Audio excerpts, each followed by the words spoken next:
guys, another day, and we're getting into pulling the engine out today.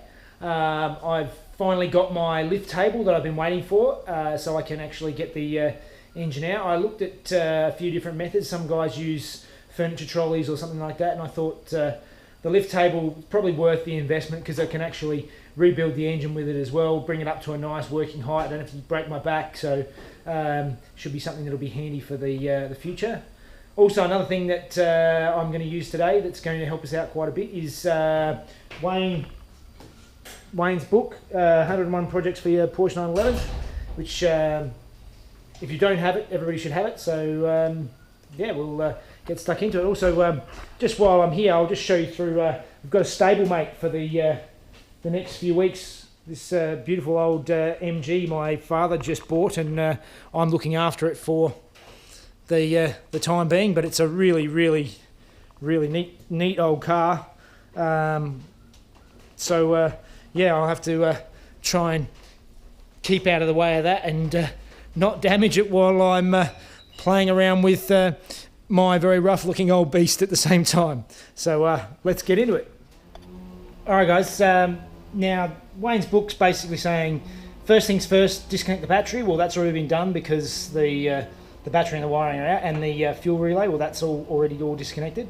So on this, the next step is to remove all the oil. So for a lot of you, it's probably sucking eggs, but I thought it probably wouldn't be a bad thing to show the whole process of taking the engine out and what it's actually required for the job. As most of you know, the oil filler is here on most 911s, and the tank is actually quite easy to get to here because the bumpers and everything have been removed. So there's I've got to remove the drain that's here, and also remove the once that's drained out, also remove the sump plug. So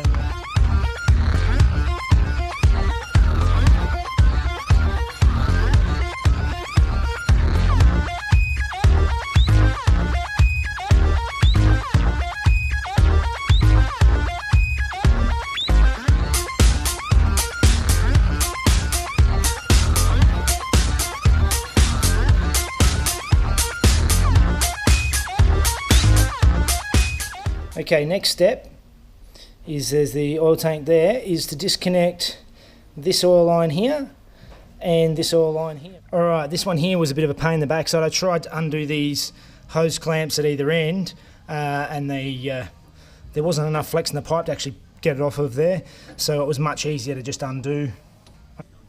Next step is to disconnect this clutch cable, which on this car is apparently pretty easy. And I can just see here, like there's no tension left in this cable because we've already disconnected the pedal.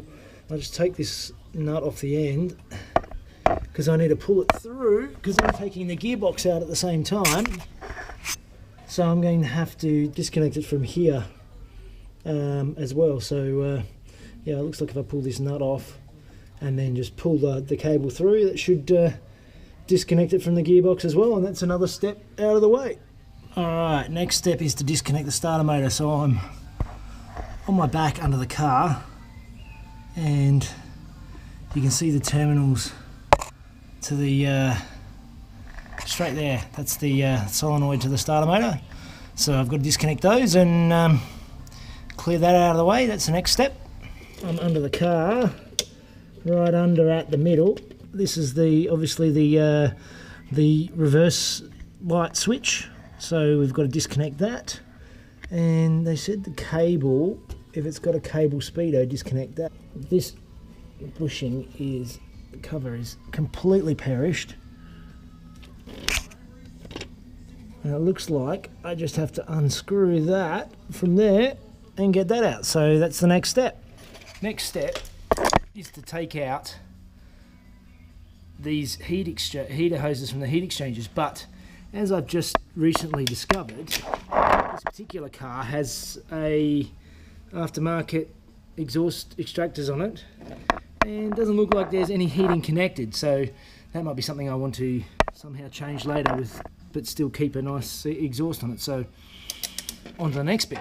Made also easier because the car is stripped out is to disconnect the shift linkage coupler, and as mentioned in Wayne's book, if we disconnect it here, you have to readjust the whole shift linkage when you put it back together. So just disconnect it from this little hex screw here. So yeah, we just undo it. Alright, the next step is supposed to be removing the aircon compressor, but as I found when I removed the condenser and all the lines, etc., that somebody had, obviously when they replaced the engine, didn't take off the aircon compressor or something, so there's no aircon compressor in this car and there was nothing actually connected in the engine bay, so I know there's no aircon compressor. So the next step is to remove all the wiring. So we've got the main connection for the wiring here, as Wayne mentions in his book, and I'll just go around and make sure there's nothing else connected around the place. And so the next step, the fuel lines. So disconnect the fuel lines, and behind the air filter, etc., there's the accelerator cable, which I have to now disconnect. Alright, next step is to remove the drive shafts out of the gearbox. So you can see those hex head bolts there. I'll just go around and undo them, and the drive shaft should come straight away. Alright, the moment of truth. Everything's unbolted. I took the sway bar off as well. I've got the lift table underneath there, so now I just have to go around and undo the engine mounts, and underneath here, if I get under here, I'll undo the transmission mounts, and hopefully it'll drop down onto my lift table, and I'll go around and make sure everything's all right to go. Alright, now I'm going to try and jack the car up.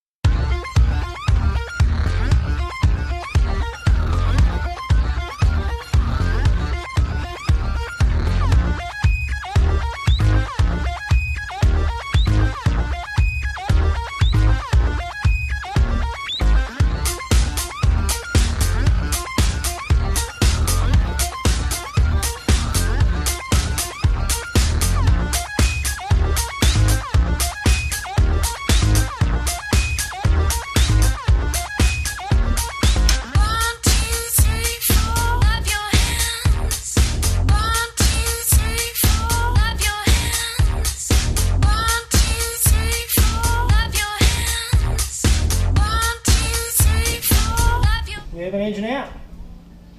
Alright, just a couple of tips I found out from today. One thing is, make sure you've got a big bucket for the oil, because there's a lot of oil that comes out of that oil tank and sump combined.